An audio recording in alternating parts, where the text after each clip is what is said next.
Hello everyone, welcome back to Negi's Info Hub, and today we are going to start with Chapter 3 Water of ICSE Class 9th Chemistry. This is very important chapter and very confusing. So let's understand the chapter in a very easy and simple method.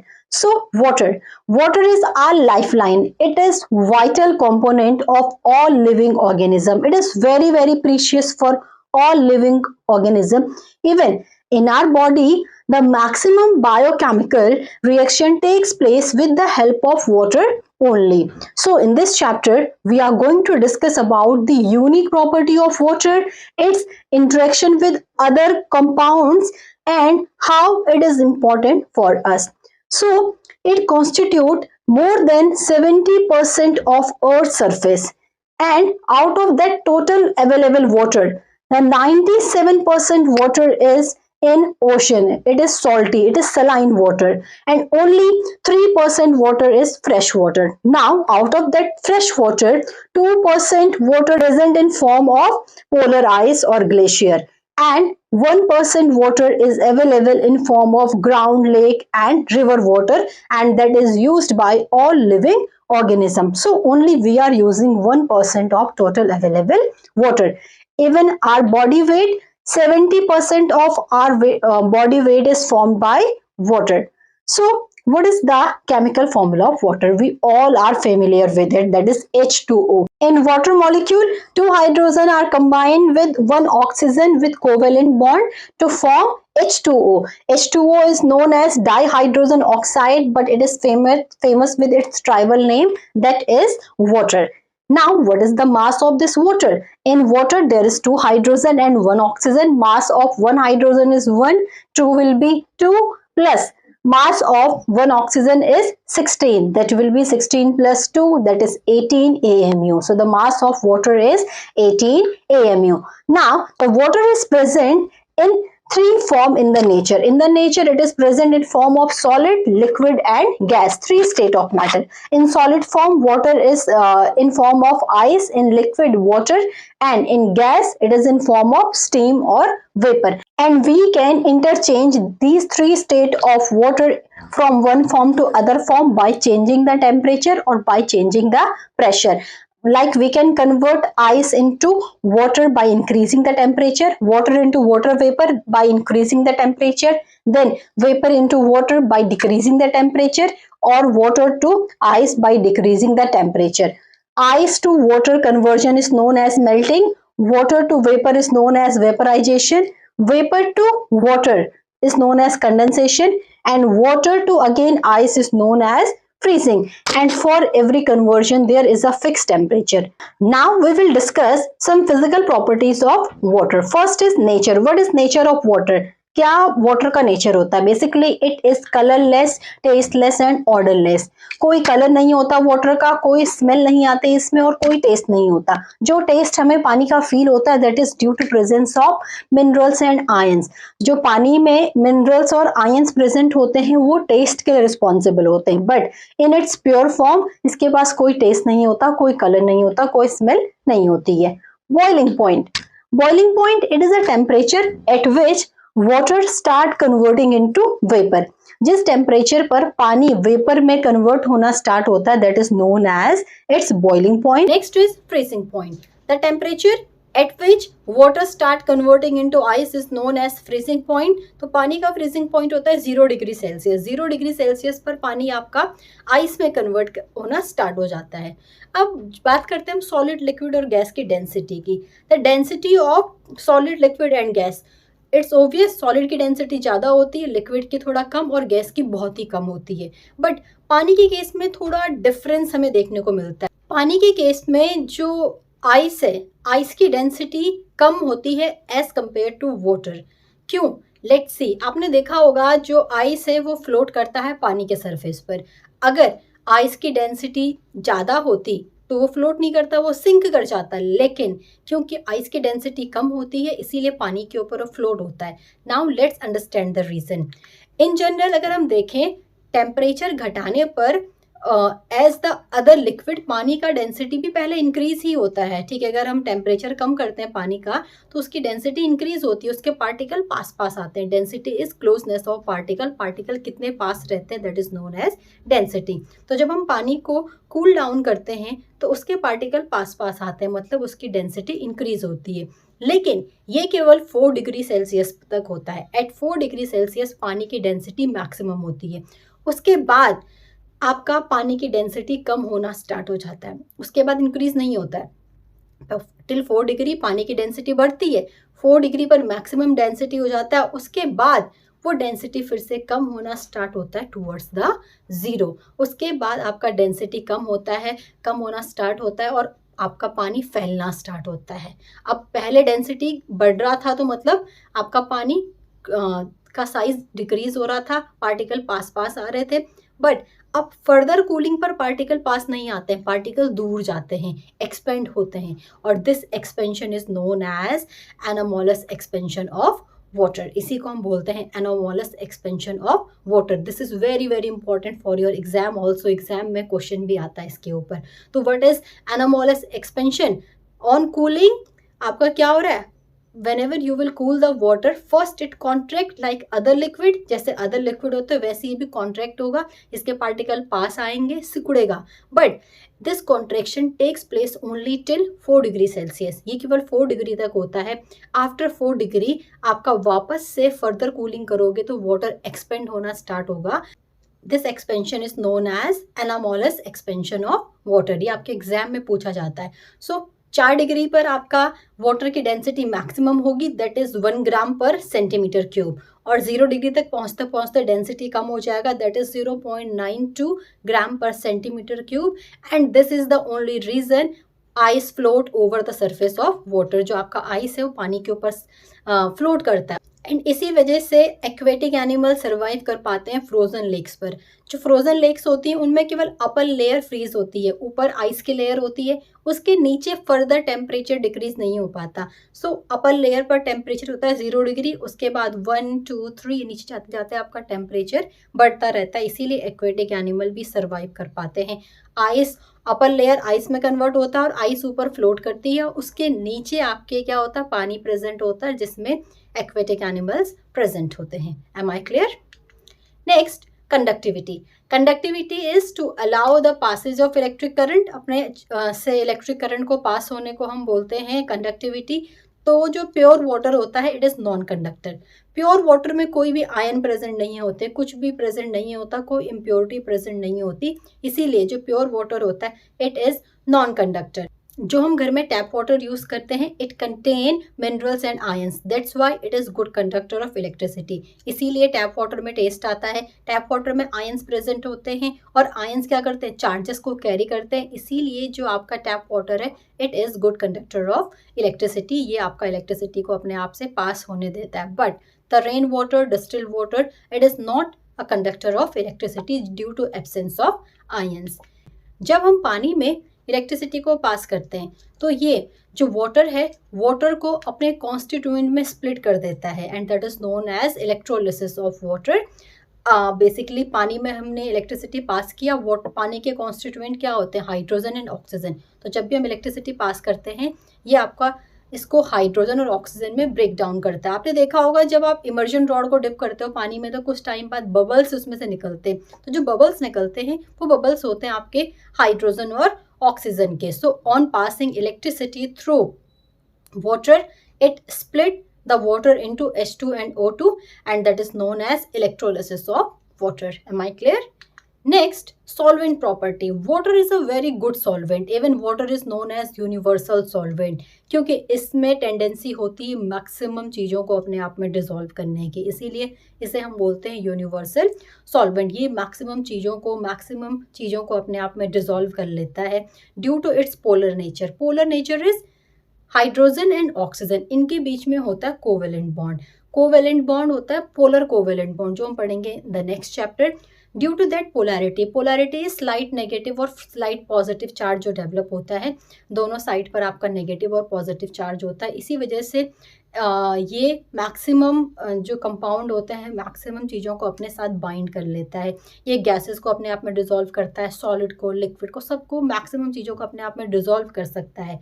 हम check भी कर सकते हैं water में इस इसीलिए water pure form में बहुत कम मिलता है हमें, मैक्सिमम इसमें कोई ना कोई सॉलिड, लिक्विड या गैस डिज़ोल्व होती है। अब चेक करते हैं कैसे हम चेक करेंगे कि इसमें सॉलिड, लिक्विड या गैस डिज़ोल्व होती हैं। अगर हम बात करते हैं सॉलिड के लिए, सिंपली पानी लो, एक बीकर में पहले पानी लो, उस बीकर में वॉच ग्लास रखो, उस वॉच ग्लास में थोड़ा सा टैप वाटर रखना, इसको हीट करना है। जब हीट तब तक करना है जब तक सारा पानी वेपोराइज ना हो जाए। जैसे ही सारा पानी वेपोराइज हो जाएगा उसके बाद आप देखो कि जो वॉच ग्लास है, वॉच ग्लास के ऊपर कुछ आपको वाइट वाइट से रिंग्स मिलेंगी। इवन ये आपको घर में अपने बहुत सारे बर्तनों के ऊपर भी मिलते होंगे, पानी वेपोराइज होने के बाद वाइट कलर की रिंग्स मिलती हैं, वाइट कलर के पैचेस मिलते हैं। What is that? That is the solid impurities that is present in that water. Vaporisation करने पर क्या, पानी तो वेपोराइज हो गया, सॉलिड तो वेपोराइज नहीं होता, तो जो भी सॉलिड इम्प्योरिटी प्रेजेंट था उस पानी में वो सारा उस सरफेस पर चिपक जाता है, और ऐसे में हम कंफर्म कर सकते हैं कि आपका पानी में सॉलिड्स डिसॉल्व होते हैं। Am I clear to everyone? करके देख सकते हो या आपने बहुत बार खुद से देखा भी होगा। नाउ क्या इंपॉर्टेंस है इन सॉलिड्स का, जो आपके सॉलिड डिसॉल्व होते हैं, जो सॉलिड डिसॉल्व होते हैं पानी में, क्या इंपॉर्टेंस है? पहला, इससे आपका टेस्ट आता है, ठीक है, इसी वजह से आपको टेस्ट लगता है, अदरवाइज पानी टेस्टलेस होता है, ठीक। उसके अलावा ये कुछ मिनरल्स जो होते हैं वो हमारी ग्रोथ के लिए इंपॉर्टेंट होते हैं, हमारे ग्रोथ एंड डेवलपमेंट के लिए एसेंशियल होते हैं। अगर हम मिनरल लेस वाटर पियेंगे तो that is not good for us. ये हमें मिनरल, वाइटामिन ये सब प्रोवाइड करते हैं। अब अगर आप सेम एक्सपेरिमेंट डिस्टिल वाटर या रेन वाटर के साथ करेंगे तो वहाँ पर आपको कोई भी रिंग्स या कोई भी पैचेस नहीं मिलेंगे। Reason, rain water and distil water both are pure, इसमें कोई भी इम्प्योरिटीज़ नहीं होती, इसीलिए आपको कोई पैचेस नहीं मिलेंगे ग्लास पर। हाँ, अगर आपने पॉल्यूशन वाला रेन वाटर लिया है तो उसमें आपको मिल जाएगा। Am I clear? सेम आपका वाटर में एयर डिसॉल्व होती है। इन वाटर 33% ऑक्सीजन डिसॉल्व होता है, 66% nitrogen and 1% carbon dioxide present होता है। कैसे चेक करोगे कि वाटर में आपकी गैसेज डिसॉल्व होती है? पानी को एक बॉइलिंग फ्लास्क में लेना है, बॉइलिंग फ्लास्क को ऊपर से रबड़ कॉक से बंद करके और उससे एक पाइप के थ्रू उसकी स्टीम को हमें एक इन्वर्टेड फ्लास्क में रखना है। इन्वर्टेड फ्लास्क में आपका क्या होगा, पहले से भी थोड़ा पानी प्रेजेंट होगा और उसके ऊपर हमने एक ट्यूब को इन्वर्ट करके रखा होगा। अब वहाँ पर जब हम पानी को बॉईल करेंगे तो बॉईल करके स्टीम बनेगा, स्टीम में क्या निकलेगी, गैस निकलेगी। पानी को बॉईल करने पर सबसे पहले बॉईल करने पर गैसेस पानी के सरफेस को छोड़कर जाती हैं।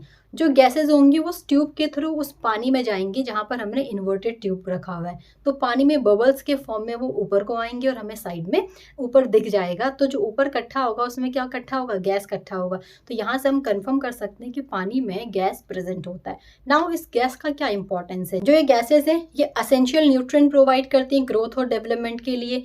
कार्बन डाइऑक्साइड, एक्वेटिक जो प्लांट होते हैं वो अपना फोटोसिंथेसिस के लिए कार्बन डाइऑक्साइड को यूज़ करते हैं जो पानी में डिसॉल्व होता है। ऑक्सीजन को एक्वेटिक प्लांट और एनिमल रेस्पिरेशन के लिए यूज़ करते हैं। सो पानी में गैसेस जो डिसॉल्व होती हैं उनका भी बहुत ज़्यादा वाइटल रोल होता है। Next come to latent heat of fusion. Fusion is conversion of ice into water. जब आइस को हम पानी में कन्वर्ट करते हैं on heating, it is known as fusion. अब जो फ्यूजन है इसमें लेटेंट हीट क्या होता है? Latent heat is hidden heat, the amount of heat which is used to convert one state of matter into another state, not to raise the temperature। जिस heat को हम यूज करते हैं एक स्टेट को दूसरी स्टेट में कन्वर्ट करने के लिए, इस हीट से आपका टेम्परेचर रेज नहीं होता है। Am I clear? So latent heat is hidden heat, जिससे आपका टेम्परेचर रेज नहीं होगा। फॉर एग्जाम्पल 0 डिग्री पर आइस मेल्ट होना स्टार्ट होगा वाटर में, तो 0 डिग्री पर आप जब तक उसे हीट करोगे, जब तक सारा आइस मेल्ट होकर वाटर में कन्वर्ट ना हो जाए तब तक टेम्परेचर सेम रहेगा। But we are heating it ना, तो जो हीट हमने दिया है, जिस टाइम में सारा आइस आपका वाटर में कन्वर्ट हुआ, वो हीट उसे हम बोलते हैं latent heat, that is known as latent heat. So latent heat of fusion is the amount of heat required by ice to change into water. Ice को वाटर में कन्वर्ट करने के लिए कितने हीट की रिक्वायरमेंट होगी, that is known as latent heat of fusion of ice. So per gram ice को water में कन्वर्ट करने के लिए कितना हीट का रिक्वायरमेंट होता है, that is latent heat. For example For 1 gram of ice, the amount of heat required is 336 joule. So the latent heat of fusion of ice is 336 joule per gram. Next is latent heat of vaporization. Latent heat of vaporization is water को vapour में convert करने के लिए कितना heat का requirement है, that is known as latent heat of vaporization. Vaporization is conversion of water into water vapour is known as vaporization and latent heat of vaporization is the amount of heat which is used to convert water into water vapor, not to raise the temperature. पानी के temperature को बढ़ाने में हम उस heat को use नहीं करेंगे, हम उसे केवल वाटर को वाटर से वेपर में कन्वर्ट करने के लिए यूज करेंगे, that is known as latent heat of vaporization. So for the water, 1 gram water को वेपर में कन्वर्ट करने के लिए कितनी एनर्जी की रिक्वायरमेंट होगी, that is known as latent heat of vaporization. For example, for liquid or for water it is 2260 joule per gram. So 1 gram water को vapour में कन्वर्ट करने के लिए हमें 2260 जूल एनर्जी की रिक्वायरमेंट होगी, हीट एनर्जी की रिक्वायरमेंट होगा. Am I clear to everyone? Now specific heat capacity. क्या होता है specific heat capacity? It is a fixed heat. Specific heat is the amount of heat which is required to raise the temperature by 1 degree Celsius. हम किसी unit mass का 1 degree Celsius जब temperature raise करेंगे तो उस 1 degree raise करने पर कितना हीट रिक्वायर्ड था, कितना हीट लगा, that is known as specific heat capacity. एक स्पेसिफिक अमाउंट ऑफ वाटर की, हमने अगर एक यूनिट मास लिया, वाटर का एक यूनिट मास लिया है, उस यूनिट मास को 1 डिग्री, सपोज दैट उसका टेम्परेचर पहले 25 डिग्री था, उस 25 से 26 करने पर कितना हीट का रिक्वायरमेंट हुआ, कितनी एनर्जी की रिक्वायरमेंट हुई, that is known as specific heat capacity. For example, to raise the temperature of 1 kg of water by 1 degree, the amount of heat required is 4.2 joules और 1 कैलोरी. 4.2 जूल की requirement होती है पानी के unit mass का temperature 1 degree बढ़ाने के लिए, that is the specific heat capacity. For the doubt, you can ask the question in the comment section, like the video, share the video and subscribe for more ICSE videos. Now we will discuss what is solution. So solution is a homogeneous mixture of 2 or more component which cannot be seen separately. अगर आप 2 या उससे ज्यादा component को mix करो and after mixing it will form a single component, उसके बाद आप constituent को अलग से ना देख पाओ, it is known as solution. अब solution के components को हम बोलते क्या है? अगर solution 2 component से मिलके बनता है, so it is solute plus solvent. Solute और सॉल्वेंट मिलके बनाते हैं सॉल्यूशन. अब सॉल्यूट क्या होगा? The substance which you dissolve और which is present in lesser quantity. जिस सब्सटेंस को आप डिसॉल्व करते हो that is known as solute. Solvent जिसके ऊपर आपने डिसॉल्व किया, फॉर एग्जाम्पल आपने पानी लिया, पानी में नमक को घोला, तो पानी क्या होगा आपका? सॉल्वेंट, जो आपका मैक्सिमम क्वांटिटी में प्रेजेंट होता है और जिसके ऊपर हम दूसरे सब्सटेंस को डिसॉल्व करते हैं, that is known as solvent. और जिस सब्सटेंस को डिसॉल्व किया जाता है जो लेस क्वांटिटी में प्रेजेंट होता है, that is known as solute. Next, जो आपका सॉल्यूशन है, कितने कंपोनेंट को हमने मिक्स किया उसके बेसिस पर हम सॉल्यूशन को नाम देते हैं. अगर हमने 2 कंपोनेंट को मिक्स किया, केवल एक सॉल्यूट एक solvent, that is known as binary solution. अगर हमने 3 कंपोनेंट को मिक्स किया, that is known as tertiary solution. अगर हमने 4 कंपोनेंट को मिक्स किया, that is known as quaternary solution. So on the basis of its component solution के अलग अलग नाम होते हैं. Now what is true solution? किसको बोलेंगे हम true solution? Basically it is a homogeneous mixture. जैसे सारे सॉल्यूशन होते हैं वैसे ये भी क्या होता है आपका? होमोजेनियस मिक्सचर होता है, जिसमें आपका जो अमाउंट होता है, कॉन्स्टिट्यूएंट होते हैं कंपोनेंट की, वो फिक्स नहीं होती है. लेकिन ट्रू सॉल्यूशन के कुछ स्पेसिफिक प्रॉपर्टी होती है जो हमेशा फॉलो होनी चाहिए. कॉम्पोजिशन नहीं सेम होना चाहिए, कॉम्पोजिशन हर जगह सेम नहीं होता, वेरी कर सकता है, लेकिन जो बेसिक प्रॉपर्टीज है वो सेम होना चाहिए. फर्स्ट, ये होमोजेनियस मिक्सचर होना चाहिए. जो इसमें सॉल्यूट के पार्टिकल है उनका साइज एक्सट्रीमली स्मॉल होना चाहिए, इतना छोटा that is less than 10 to the power -10 metre. उसके अलावा ये क्लियर और ट्रांसपेरेंट होना चाहिए, फॉगी नहीं होना चाहिए, क्लियर और ट्रांसपेरेंट होना चाहिए. It does not scatter light, ये लाइट को स्कैटर नहीं करना चाहिए। स्कैटरिंग ऑफ लाइट इज, जैसे आपको टिंडल इफेक्ट शो होता है ना, कि अगर आप किसी सॉल्यूशन के बीच से लाइट को पास करो तो लाइट का पाथ दिखाई देता है, that is known as scattering of light. तो जो ट्रू सॉल्यूशन होगा, अगर उसमें आप लाइट पास करोगे तो आपको लाइट का पाथ नहीं दिखाई देगा, that is known as scattering of light.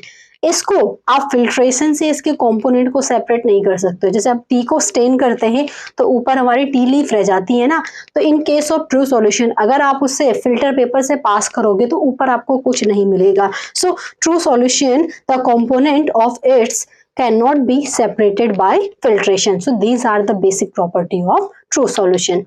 Am I clear? Now solution can be dilute or concentrate. हम बात करते हैं बाइनरी सॉल्यूशन की, जिसमें एक सॉल्यूट एक सॉल्वेंट है। Solute which is present in less quantity, solvent जो आपका मैक्सिमम क्वांटिटी में प्रेजेंट होता है। अगर सॉल्यूट एक्सट्रीमली कम क्वांटिटी में प्रेजेंट हो, बहुत ही कम हो, सॉल्वेंट में बहुत ही कम सॉल्यूट का अमाउंट प्रेजेंट हो, that is known as dilute solution. उसको हम बोलते हैं डाइल्यूट सॉल्यूशन, जहां पर आपका सॉल्यूट बहुत ही कम अमाउंट में प्रेजेंट है। जहां पर आपका सॉल्यूट ज्यादा अमाउंट में प्रेजेंट है, ठीक है, एज कंपेयर टू सॉल्वेंट आपका काफी ज्यादा है, तो that is known as concentrated solution, गाढ़ा solution. So in dilute solution solute is present in very less amount, solvent concentrated में क्या होगा, आपका ज्यादा अमाउंट में सॉल्यूट प्रेजेंट होगा, that is known as concentrated solution. Am I clear? Now this solution can be aqueous solution and non-aqueous solution. Now what is aqueous solution? जब भी aqua word use करेंगे, aqua word हम use करते हैं पानी के लिए।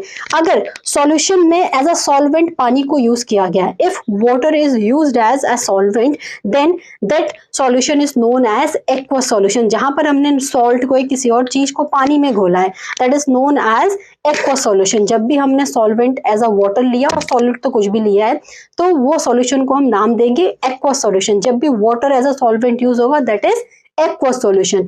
नॉन एक्वस सॉल्यूशन, जहां पर हम वाटर को एज अ सॉल्वेंट यूज नहीं करते, तो यहाँ पर हम क्या यूज करेंगे, यहाँ पर हम बेंजीन यूज कर सकते हैं, यहाँ पर हम ईथर यूज कर सकते हैं, एसीटोन यूज कर सकते हैं। सो नॉन एक्वस सॉल्यूशन, जिस चीज को हम पानी में नहीं घोलेंगे, पानी के अलावा अदर सब्सटेंस में घोलेंगे, that is known as non aqueous solution. Am I clear to everyone?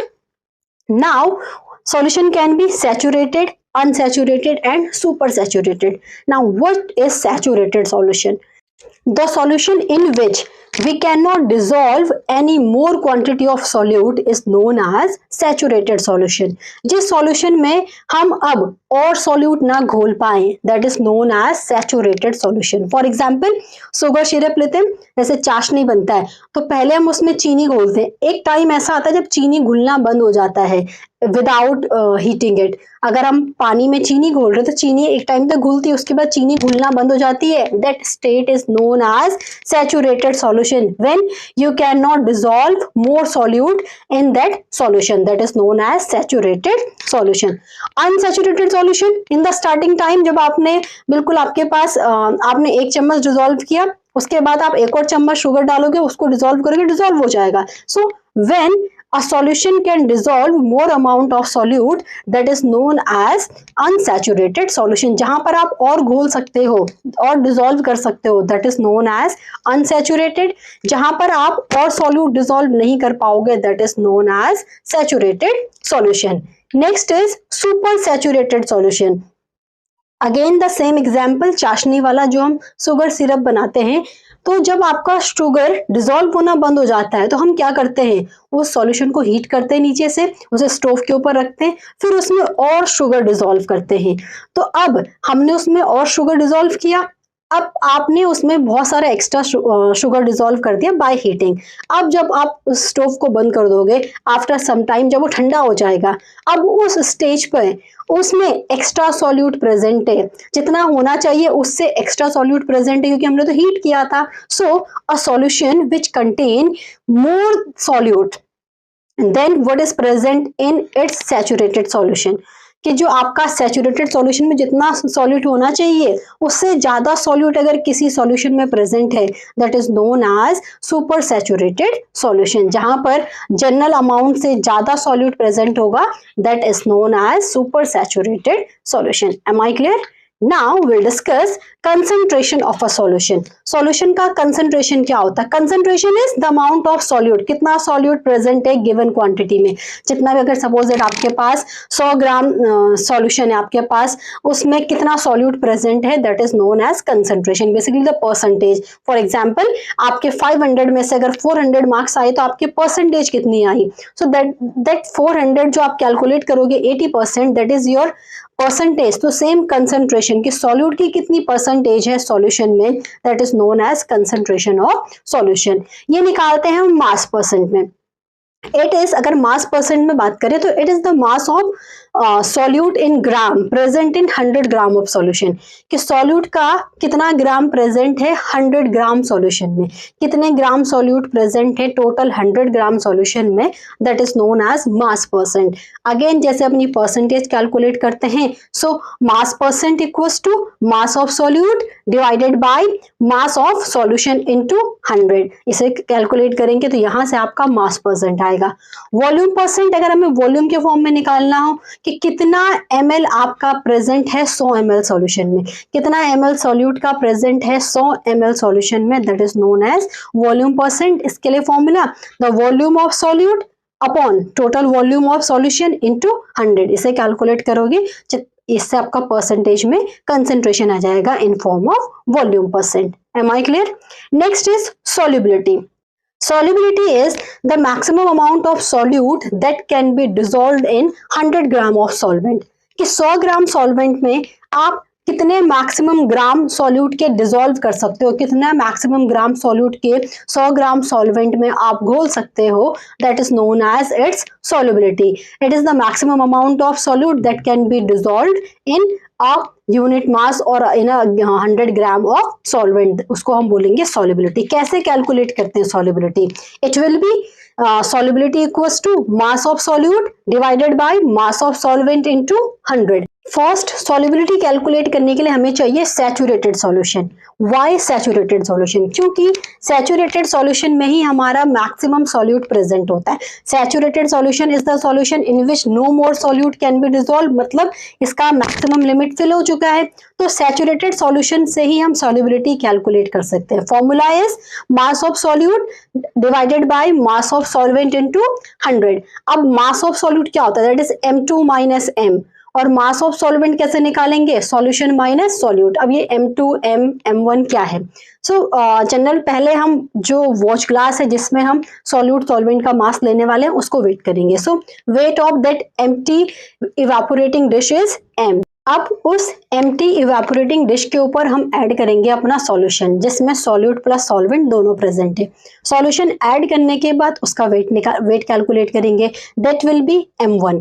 But जो M1 है वो तो जो सॉल्यूशन है साथ में डिश का भी वेट है। So to calculate the mass of solution हम M1 में से M को माइनस कर देंगे। M is mass of empty dish. हमने M1 में से खाली डिश के मास को माइनस किया तो उससे हमें निकल जाएगा मास ऑफ सॉल्यूशन।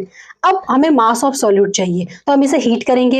हीट करने के बाद क्या होगा? जो वाटर सॉल्वेंट है वो सारा इवेपोरेट हो जाएगा। जब आपका सारा वाटर इवेपोरेट हो जाएगा उसके बाद हम उसे फिर वे करेंगे। तो वेट करने के बाद जो मास आएगा उसे हम लिखेंगे M2। अब M2 किसका मास है? Mass of empty dish plus mass of solute. तो यहां से हम मास ऑफ सॉल्यूट निकाल सकते हैं, M2 minus mass of empty dish that is M। तो मास ऑफ सॉल्यूट होगा आपका M2 माइनस M और मास ऑफ सॉल्यूशन है M1 माइनस M। अब हम easily mass of solvent calculate कर सकते हैं, that is mass of solution minus mass of solute, जिसको हमने फॉर्मूले में लिखा हुआ है M1 minus M minus M2 minus M। ऐसे हम सॉल्युबिलिटी कैलकुलेट कर सकते हैं। Now we will discuss factor affecting solubility. First factor is size of solute particle. Solute particle का साइज आपका सॉल्युबिलिटी पर क्या असर करता है? फॉर एग्जाम्पल अगर हम बात करते हैं इस बॉक्स की। तो यहाँ पर अगर मैं एक सिंगल पार्टिकल लूँ, ये दिस इज सिंगल पार्टिकल, तो इसका सरफेस एरिया कुछ है, इसको डिसॉल्व करूंगी तो ये सरफेस एरिया आपका यूज होगा। अब अगर मैं इसको ब्रेक डाउन करके पाउडर फॉर्म में कन्वर्ट कर दूं, पाउडर फॉर्म में क्या होंगे, बहुत सारे पार्टिकल होंगे और हर एक पार्टिकल का अपना अपना एक सरफेस एरिया होगा। इट मीन्स अगर पार्टिकल साइज छोटा होगा तो क्या होगा, सरफेस एरिया ज्यादा होगा। सो जितना छोटा पार्टिकल साइज होगा उतना सरफेस एरिया ज्यादा होगा, उतना सरफेस एरिया ज्यादा होगा तो उतना मिक्सिंग में आपका आसानी होगा। So with decrease in particle size solubility increases. Now second is stirring. Stirring is घोलना। जब हम स्टायर करते हैं किसी भी सॉल्यूशन को, सॉल्यूट को सॉल्वेंट में, तो स्टायरिंग पर क्या हो रहा है, मैक्सिमम सॉल्यूट और सॉल्वेंट एक दूसरे के कांटेक्ट में आ रहे हैं। जब वो एक दूसरे कांटेक्ट में आएंगे तो उससे डिसोल्यूशन बढ़ेगा, सॉल्युबिलिटी इंक्रीज होगी। So on steering solubility increases. Next is temperature. अगर हम बात करते हैं टेम्परेचर की, टेम्परेचर बढ़ाने पर पार्टिकल की एनर्जी इंक्रीज होगी, वो एक दूसरे से कोलाइड होंगे तो क्या होगा, सॉल्युबिलिटी इंक्रीज होगी। बट गैसेस के केस में थोड़ा डिफरेंट होता है। So in case of maximum solid आपका सॉल्युबिलिटी इंक्रीज होता है on increasing the temperature. Next will discuss solubility curve. Solubility curve क्या है, ये अलग अलग सॉल्यूट का टेम्परेचर के साथ टेम्परेचर इंक्रीज करने पर उनकी सॉल्युबिलिटी पर क्या असर हो रहा है, ये हमारा कर्व बताता है। सॉल्युबिलिटी कर्व में हम अलग अलग सब्सटेंस की सॉल्युबिलिटी चेक करते हैं विद इंक्रीज इन टेम्परेचर। वो आपका शार्पली इंक्रीज हो रहा है, धीरे इंक्रीज हो रहा है या डिक्रीज हो रहा है, क्या नेचर शो कर रहा है। तो हमें इस सॉल्युबिलिटी ग्राफ से क्या क्या देखने को मिलता है। First is anomalous solubility. जो आपका सोडियम सल्फेट है, हाइड्रस सोडियम सल्फेट, ये एनोमलस सॉल्युबिलिटी शो करता है। पहले इसकी सॉल्युबिलिटी इंक्रीज होती है टिल 32.8 डिग्री सेल्सियस, उसके बाद इसकी सॉल्युबिलिटी डिक्रीज होती है। At 32.8 degree Celsius this sodium sulphate converts into anhydrous sodium sulphate. ये आपका एनहाइड्रस सोडियम सल्फेट में कन्वर्ट होता है और उसके बाद इसकी सॉल्युबिलिटी डिक्रीज होती है। तो एक सिंगल पैटर्न नहीं है, पहले इंक्रीज हो रहा है फिर डिक्रीज हो रहा है। कुछ कंपाउंड, कुछ आपके सॉल्यूट ऐसे हैं जिनकी सॉल्युबिलिटी आपका शार्पली इंक्रीज होती है। For example sodium nitrate, potassium nitrate, potassium bromide, इनकी सॉल्युबिलिटी बिल्कुल शार्पली इंक्रीज होती है विद इंक्रीज इन टेम्परेचर। कुछ ऐसे हैं जिनकी जो सॉल्युबिलिटी है टेम्परेचर बढ़ने के साथ धीरे धीरे इंक्रीज होती है। फॉर एग्जाम्पल सोडियम क्लोराइड, बहुत स्लोली इसकी सॉल्युबिलिटी इंक्रीज हो रही है। कुछ ऐसे हैं जिनकी सॉल्युबिलिटी टेम्परेचर के साथ डिक्रीज होती है। फॉर एग्जांपल कैल्शियम सल्फेट, इसकी सॉल्युबिलिटी टेम्परेचर बढ़ाने पर डिक्रीज होती है। So these are the results और inference from the solubility curve. Next we will discuss what are the application of solubility curve, क्या इसके इंपॉर्टेंस है। बेसिकली सॉल्युबिलिटी कर्व जो ग्राफ है हमें अलग अलग जो हमारे सॉल्यूट हैं उनकी सॉल्युबिलिटी अलग अलग टेम्परेचर पर बताता है। उसके अलावा एक स्पेसिफिक टेम्परेचर पर सॉल्यूट के, पर्टिकुलर सॉल्यूट की सॉल्युबिलिटी क्या होगी हम इजीली कैलकुलेट कर सकते हैं by looking at this graph. उसके अलावा हम अलग अलग सॉल्यूट की सॉल्युबिलिटीज को अलग अलग टेम्परेचर पर कंपेयर कर सकते हैं एक ही ग्राफ में। सॉल्युबिलिटी कर्व हमें हेल्प करता है कि हम कैलकुलेट कर सकें किसी भी सॉल्यूट पर कूलिंग का क्या असर होगा। कूलिंग करने पर वो प्रेसिपिटेट फॉर्म करेगा या वो अनसैचुरेटेड फॉर्म में कन्वर्ट होगा। So these are the basic application of solubility curve. Now we will discuss the effect of pressure and temperature on the solubility of gases in liquid और water. कि जो gases की solubility है pressure और temperature से उस पर क्या असर पड़ता है। सो First, we will discuss effect of pressure on the solubility of gas in liquid or water. इसके लिए हम पढ़ेंगे हेनरी लॉ। हेनरी ने एक लॉ दिया था। हेनरी बोलते हैं कि जो आपका सॉल्युबिलिटी गैस की है that is directly proportional to the pressure. कि जो गैस है वो पानी में कितना डिसॉल्व होगा ये डिपेंड करता है हम उसके ऊपर कितना प्रेशर अप्लाई करेंगे। So according to Henry law the solubility of gas is directly proportional to the partial pressure of that gas over the liquid। कि लिक्विड के ऊपर उस गैस का कितना प्रेशर है उस पर उसकी solubility डिपेंड करती है। फॉर एग्जाम्पल अगर प्रेशर कम हुआ तो गैस कम डिसॉल्व होगी, प्रेशर ज्यादा होगा तो मैक्सिमम गैस डिसॉल्व होगी। A very common example soda water या कोल्ड ड्रिंक्स। कोल्ड ड्रिंक्स में जो फिज निकलती है वो क्यों निकलती है। जब भी हम कोल्ड ड्रिंक की बोतल को खोलते हैं तो उससे फिज निकलती है। उस फिज का रीजन क्या है। कोल्ड ड्रिंक्स में कार्बन डाइऑक्साइड फिल होती है। सो जो कोल्ड ड्रिंक की बॉटल होती है वो हाई प्रेशर पर पैक्ड होती है, जो सील पैक्ड होती है वो होती है हाई प्रेशर पर। जैसे हम उस सील को खोलते हैं हम क्या कर रहे हैं, हम प्रेशर रिलीज कर रहे हैं। प्रेशर रिलीज करने पर क्या हो रहा है, गैस भी आपका लिक्विड से बाहर निकल के आ रही है। हाई प्रेशर पर गैस डिसॉल्व थी लिक्विड में, जैसे ही आपने प्रेशर रिलीज किया, प्रेशर रिलीज करते ही वो गैस भी फिश के फॉर्म में बाहर निकलती है। तो जितनी भी हमें फिश सुनाई देती है, जिसमें हमें सोडा ड्रिंक में या कोल्ड ड्रिंक में फिश सुनाई देता है, that is due to the dissolve carbon dioxide. जैसे हमने बॉटल की सील खोलते हैं, हम प्रेशर रिलीज करते हैं, प्रेशर रिलीज करेंगे मतलब गैस कम डिसॉल्व होगी, तो सारी गैस आपकी उड़ जाती है। Am I clear? Next, effect of temperature. Temperature बढ़ाने पर गैसेस वाटर का सरफेस छोड़ के दूर जाती है। So on increasing the temperature solubility decreases. The solubility of gas decreases on increasing the temperature. Am I clear? Now we will discuss crystal. क्या होते हैं क्रिस्टल? क्रिस्टल एक सॉलिड मटेरियल होता है जिसका मॉलिक्यूलर स्ट्रक्चर फिक्स होता है, उसमें मॉलिक्यूल एक ऑर्डर फॉर्म में अरेंज्ड होते हैं, एक रिपीटिंग पैटर्न होता है जिससे एक स्पेसिफिक शेप बनता है, that is known as crystal. Crystal में क्या है, मॉलिक्यूल एक ऑर्डर्ड और एक फिक्स अरेंजमेंट में प्रेजेंट होते हैं, एक फिक्स और रिपीटिंग पैटर्न में प्रेजेंट होते हैं जिससे एक स्पेसिफिक शेप बनता है, that is known as crystal. For example हमारे पास सोडियम क्लोराइड जो होता है वो क्यूबिक फॉर्म में होता है, कॉपर सल्फेट रोम्बोहेड्रल फॉर्म में होता है, आयरन सल्फेट ऑक्टाहेड्रल फॉर्म में। Now what is crystallization? The process of obtaining crystal of any substance. किसी भी सब्सटेंस की जो क्रिस्टल ऑब्टेन करने की प्रोसेस होती है, that is known as crystallization. कहां से मिलते हैं हमें क्रिस्टल? किसी भी इम्प्योर सॉलिड का अगर हम हॉट सैचुरेटेड सॉल्यूशन बनाएं, उसको कूल डाउन करें, उसके बाद उसे इवेपोरेशन के लिए छोड़ दें, उसके बाद जो हमें सॉलिड मटेरियल मिलता है, that is known as crystal. So crystallization, the process of obtaining crystal is known as crystallization. For example, copper sulphate का एग्जांपल लेते हैं।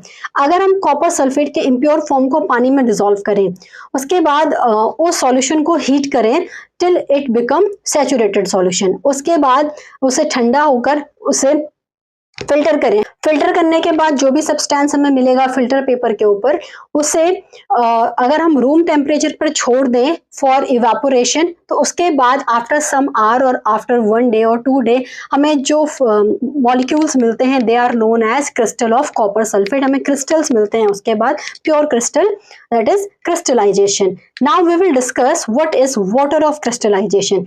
किसी भी मॉलिक्यूल में कितने वाटर मॉलिक्यूल प्रेजेंट हैं, ठीक है, किसी भी कंपाउंड में कितने वाटर मॉलिक्यूल प्रेजेंट हैं, that is known as water of crystallisation. एक fix amount of water molecule compound में प्रेजेंट होता है जो उसको कलर प्रोवाइड करता है, स्ट्रक्चर प्रोवाइड करता है, एक फिक्स्ड शेप प्रोवाइड करता है, that is known as water of crystallisation.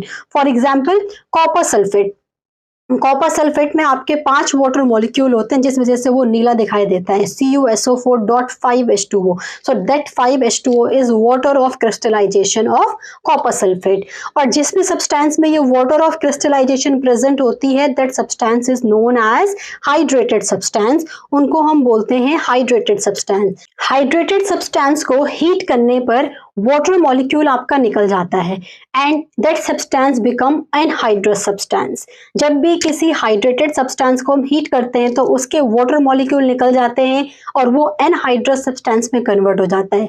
Due to that water molecule, उसका एक फिक्स शेप और स्ट्रक्चर था, वो एक क्रिस्टल फॉर्म में था। तो जब वाटर मॉलिक्यूल निकल जाएगा तो ये भी आपका क्रिस्टल फॉर्म से टूटकर नॉन क्रिस्टलाइन फॉर्म में कन्वर्ट हो जाएगा। फॉर एग्जाम्पल कॉपर सल्फेट, जब हम इसको हीट करते हैं तो आपका ये बनाता है पाउडर्ड कॉपर सल्फेट, जिसे हम एनहाइड्रस कॉपर सल्फेट भी बोलते हैं, जो आपका कलरलेस होता है। This hydrated copper sulphate that is CuSO4.5H2O, ये आपका ब्लू कलर का होता है। जब हम इसे हीट करते हैं ये कन्वर्ट होता है एनहाइड्रस कॉपर सल्फेट में, जो आपका कलरलेस होता है, जिसमें आपका ब्लू कलर प्रेजेंट नहीं होता। ये कन्वर्ट कर सकते हैं, अगर हम एनहाइड्रस सब्सटेंस में वापस वाटर ऐड करेंगे तो फिर से ये हाइड्रस सब्सटेंस में कन्वर्ट हो जाएगा और उसको वापस उसका ब्लू कलर मिल जाएगा। Am I clear? ओके, कैसे हम वाटर ऑफ क्रिस्टलाइजेशन कैलकुलेट करेंगे किसी भी मॉलिक्यूल में? सिंपल, किसी क्रिस्टल का वेट लो, दैट इज फॉर एग्जांपल हमने किसी क्रिस्टल का वेट किया दैट इज A ग्राम, ठीक है, उसको 100 डिग्री से ऊपर हीट करो, ठीक है, जब तक कि उसका वेट आपको कांस्टेंट ना मिले। जब उसको वेट कांस्टेंट मिलना स्टार्ट हो जाएगा, इट मींस उसके सारे वाटर मॉलिक्यूल निकल गए, so that will be B gram. अब वेट निकालो वाटर का वेट कितना होगा, a माइनस बी, परसेंटेज निकाल लो, a minus B upon a into 100, उससे आपका percentage of water of crystallization निकल आएगा। Now we'll discuss efflorescence, the process in which any hydrous substance loses its water of crystallization on exposure to dry air is known as efflorescence। वो process जब कोई भी hydrous substance को हम dry air में रखते हैं और अपना वाटर ऑफ क्रिस्टलाइजेशन लूज करके आपका एनहाइड्रस फॉर्म में कन्वर्ट होता है, that is known as efflorescence। Such substances are known as efflorescent substance. For example, washing soda, Global salt, Epsom salt. For washing soda, it loses its 9 water of crystallization and form sodium carbonate dot H2O. Global salt, it loses all its 10 water of crystallization and form sodium sulfate. Epsom salt, it loses its 6 water of crystallization and form magnesium sulfate on exposure to dry air. Next is hygroscopy. What is hygroscopy? It is the ability of substance to absorb moisture at room temperature. कोई substance को आपने room पर रखा है ऐसे खोलकर, उसने अपने चारों ओर के मॉइस्चर को एब्जॉर्ब कर लिया। So such substances are known as hygroscopic substance and this phenomenon is known as hygroscopy. For example, concentrated sulphuric acid, calcium oxide, silica gel, PbO2। Silica gel बहुत ज्यादा हम यूज करते हैं, आपने देखा होगा इलेक्ट्रॉनिक या कोई भी ऑनलाइन आप सामान मंगाते तो उसके अंदर एक छोटी सी पैकेट रखी होती है, ठीक है, उसके अंदर सिलिका भरी होती है। सो सिलिका जेल वो क्यों रखा होता है? To absorb the moisture. आप कुछ भी ऑनलाइन सामान खरीदो, मार्केट से इलेक्ट्रॉनिक लो, तो सब में आपको एक छोटा सा पैकेट मिलेगा, उसमें कुछ केमिकल रखा होता है, उसमें लिखा होता है सिलिका जेल। तो वो आपका क्या है, हाइग्रोस्कोपिक सब्सटेंस है, इसीलिए उसको हम यूज करते हैं अलग अलग सामान में to absorb the moisture. Next is deliquescence. It is the phenomenon when any substance exposed to atmosphere, it absorbs the moisture and dissolve to form a saturated solution। ये आपका हाइग्रोस्कोपी से डिफरेंट है। वहां पर सब्सटेंस केवल मॉइस्चर एब्जॉर्ब कर रहा था, यहाँ पर कुछ सब्सटेंस ऐसे होते हैं जो एटमॉस्फेयर से मॉइस्चर एब्जॉर्ब करके डिसॉल्व होकर पिघल जाते हैं और आपका सैचुरेटेड सॉल्यूशन फॉर्म करते हैं। So that phenomenon is known as deliquescence and such substances are known as deliquescent substance. For example, sodium hydroxide, potassium hydroxide, magnesium chloride, calcium chloride, zinc chloride, iron chloride. Even आप lab में check करना, जो sodium hydroxide होते हैं उसकी पीलेट्स होती हैं, वो डब्बे में रखी होती हैं, उनको बाहर निकालना आप थोड़ी देर में देखोगे पिघलना स्टार्ट हो जाती है। सो दे आर डेलिक्वेसेंट, जैसे आप उन्हें एटमॉस्फेयर में रखते हो वो मॉइस्चर एब्जॉर्ब करके पिघल जाते हैं और सॉल्यूशन फॉर्म करते हैं। Next is drying agent. जो ड्राई करने का काम करते हैं, they are known as drying agent. Simply the substance which absorb the moisture और विदाउट रिएक्टिंग, कोई रिएक्शन नहीं करेंगे बट मॉइस्चर को एब्जॉर्ब करेंगे, उन्हें हम बोलते हैं drying agent. So they are known as desiccating drying agent और desiccating agent. For example, concentrated sulphuric acid, calcium oxide, silica gel, P2O5, calcium chloride, zinc chloride. Desiccators में आपके डेसिकेटिंग एजेंट आपका कैल्शियम क्लोराइड यूज होता है। Next is dehydrating agent. Substances which help in removal of water are known as dehydrating agent। जो भी substance पानी के removal में हेल्प करता है उन्हें हम बोलते हैं डिहाइड्रेटिंग एजेंट। जो भी आपका कंपाउंड से हाइड्रोजन और ऑक्सीजन को इन फॉर्म ऑफ वाटर रिमूव करते हैं उन्हें हम बोलते हैं dehydrating agent. For example, concentrated sulphuric acid, aluminium oxide, P2O5, ये सब हमारा डिहाइड्रेटिंग एजेंट का काम करते हैं। जैसे कि आपका सल्फ्यूरिक एसिड हम यूज करते हैं टू डिहाइड्रेट कॉपर सल्फेट। जो आपका हाइड्रस कॉपर सल्फेट है उसको एनहाइड्रस कॉपर सल्फेट में कन्वर्ट करने का काम करता है concentrated sulphuric acid. Now we will discuss hard water and soft water. ये आपने बहुत बार सुना भी होगा, जब आप घूमने जाते हो पहाड़ों पर, वहां आपको हाथ पैर धुलने में प्रॉब्लम होती है, साबुन नहीं निकलता है, बहुत प्रॉब्लम होती है साबुन को निकालने में। क्यों? क्योंकि वहां पर हार्ड वाटर प्रेजेंट होता है। होता है क्या ये हार्ड और soft water? Soft water the water which form lather easily, जो आपका इजिली लेदर फॉर्म करता है, झाग फॉर्म करता है, उसे बोलते हैं हम सॉफ्ट वाटर। और जो झाग फॉर्म करने में, लेदर फॉर्म करने में जिसमें प्रॉब्लम होती है, जो इजीली फॉर्म नहीं करता, that is known as hard water. जिससे आपका इजीली झाग फॉर्म नहीं होता, उसे हम बोलेंगे हार्ड वाटर। क्यों ये हार्ड वाटर होता है? क्या रीजन है इस हार्डनेस का?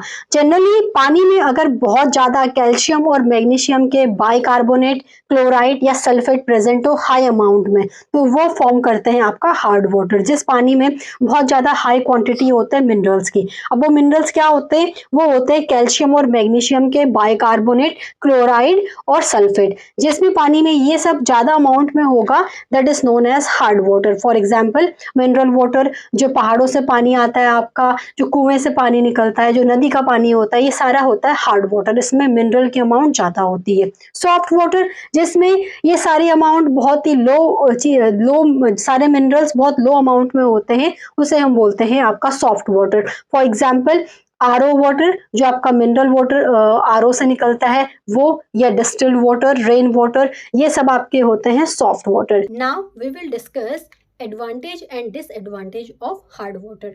Hard water is rich in mineral, इसमें मिनरल्स बहुत ज़्यादा होते हैं, लेकिन यही मिनरल हमारे बर्तनों के लिए अच्छे नहीं होते। हमारे जितने यूटेंसिल्स होते हैं उनमें धब्बे पड़ जाते हैं due to this high mineral quantity. ये ड्रिंकिंग पर्पस के लिए अच्छा होता है क्योंकि इसमें असेंशियल मिनरल होते हैं, बट ये हमारे क्लोथ्स के लिए बेकार होता है। ये काफ़ी कार्डियोवैस्कुलर डिजीज़ के लिए अच्छा होता है, उनको क्योर करने में हेल्प करता है, लेकिन साथ में ये बॉडी की एनर्जी को बहुत ज़्यादा यूज़ करता है। इसका टेस्ट अच्छा होता है, लेकिन साथ में हमारी स्किन को ड्राई करता है। So these are basic advantage and disadvantage of hard water. अब जो ये हार्डनेस है, ये दो टाइप से होती है, one is permanent, one is temporary. Permanent hardness कब होगी? जब कैल्शियम और मैग्नीशियम के क्लोराइड और सल्फेट प्रेजेंट होंगे। जब भी पानी में मैग्नीशियम क्लोराइड, मैग्नीशियम सल्फेट या calcium chloride, calcium sulphate present होगा, तो इस वजह से जो पानी में हार्डनेस होगी, that is known as permanent hardness. Temporary hardness, जब मैग्नीशियम और कैल्शियम के बाइकार्बोनेट्स प्रेजेंट होंगे, उसे हम बोलेंगे टेम्परेरी हार्डनेस ऑफ वाटर। दोनों को हम रिमूव कर सकते हैं। कैसे रिमूव करते हैं? First, removal of temporary hardness. Temporary hardness can be removed by boiling. Simple पानी को बॉईल करके हम उसकी टेम्परेरी हार्डनेस को रिमूव कर सकते हैं। टेम्परेरी हार्डनेस के लिए रिस्पॉन्सिबल होते हैं कैल्शियम और मैग्नीशियम के बाइकार्बोनेट्स, जो हमारे पानी में डिजोल्व होते हैं। जब हम पानी को बॉईल करते हैं तो जो ये आपके सॉल्युबल कैल्शियम और मैग्नीशियम बाइकार्बोनेट हैं, ये इनसॉल्युबल कार्बोनेट्स में कन्वर्ट हो जाते हैं। So on boiling, calcium and magnesium bicarbonate converts into insoluble calcium and magnesium carbonate, जो इजीली आपका रिमूव हो जाता है। Boiling is a easy method, लेकिन बॉइलिंग लार्ज क्वांटिटी के लिए एप्लीकेबल नहीं होगा। बॉइलिंग सिंपल हम घर पर अप्लाई कर सकते हैं। अगर हमें पीने के लिए पानी चाहिए तो हमने हार्ड वाटर को हीट किया, उसमें से जो आपका कैल्शियम और मैग्नीशियम के बाइकार्बोनेट थे वो रिमूव हो गए। लेकिन अगर बहुत सारी क्वांटिटी है तो उसके लिए हम बॉईल करेंगे तो बहुत लंबा टाइम चाहिए होगा, टाइम कंज्यूमिंग होगा। सो हम जो ये हार्डनेस है इसको रिमूव करते हैं by using sodium carbonate. Sodium carbonate को यूज़ करके हम temporary as well as permanent hardness को रिमूव कर सकते हैं। In case of temporary hardness, जब हम सोडियम कार्बोनेट ऐड करते हैं हार्ड वाटर में, तो इसमें जो सॉल्युबल कैल्शियम और मैग्नीशियम के बाइकार्बोनेट्स होते हैं, ये कन्वर्ट हो जाते हैं इनसॉल्युबल कैल्शियम और मैग्नीशियम कार्बोनेट्स में। So that's how the temporary hardness of water can be removed by using sodium carbonate. Permanent hardness को भी हम सोडियम कार्बोनेट यूज करके रिमूव कर सकते हैं। परमानेंट हार्डनेस के लिए रिस्पॉन्सिबल होते हैं calcium chloride, calcium sulphate, magnesium chloride और मैग्नीशियम सल्फेट। जब हम सोडियम कार्बोनेट को डालते हैं हार्ड वाटर में, तो जो आपका कैल्शियम सल्फेट और कैल्शियम क्लोराइड होता है, ये इनसॉल्युबल कैल्शियम कार्बोनेट में कन्वर्ट हो जाता है। But in case of magnesium sulphate, जो आपका मैग्नीशियम के सल्फेट होते हैं, उनको कन्वर्ट करने के लिए हम यूज़ करते हैं स्लेक्ट लाइम। स्लेक्ट लाइम का जो आपका मैग्नीशियम सल्फेट है, ये कन्वर्ट नहीं होता है इनसॉल्युबल कार्बोनेट में, इसलिए मैग्नीशियम सल्फेट को इनसॉल्युबल कार्बोनेट में कन्वर्ट करने के लिए हम स्लेक्ट लाइम यूज करते हैं. That's all in this chapter. I hope all the topic are clear. If there is any doubt, let me know in the comment. Like, subscribe and share for more ICSE videos. Thank you.